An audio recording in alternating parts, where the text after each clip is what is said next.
Does the U.S. spy on private businesses just as it is accusing China of doing? According to former NSA contractor Edward Snowden, speaking to German TV network NDR about German companies in January, the answer is yes. There's no question that the U.S. is engaged in economic spying. If there's information at Siemens that they think would be beneficial to the national interests, not the national security of the United States, they'll go after that information and they'll take it.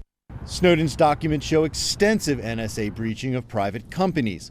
Chinese tech company Huawei is effectively banned from doing business in the U.S. over fears its software and hardware have technical backdoors that can give the Chinese government access to client information.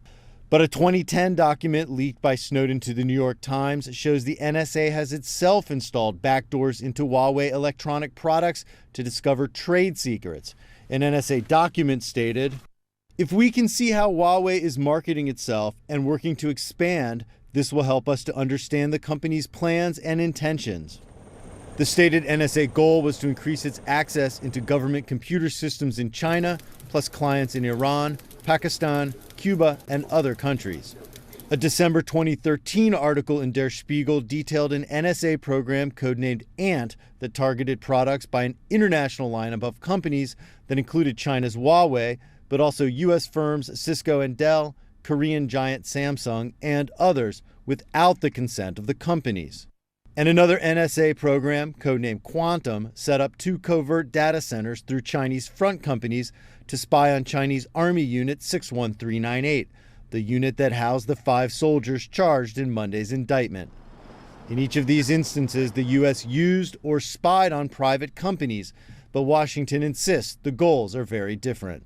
There is a significant and important distinction between the gathering of intelligence for national security reasons, which the United States does, and surely China does, and virtually every other nation on earth does, and the gathering of economic data for the purpose of providing a competitive advantage to companies in your own country. That is not something that the United States does. The U.S. says it only uses intelligence gained from private businesses to better understand markets and economic forces so it can advise U.S. policymakers. But critics say the NSA wants to have it both ways, dictating when and where spying is permissible.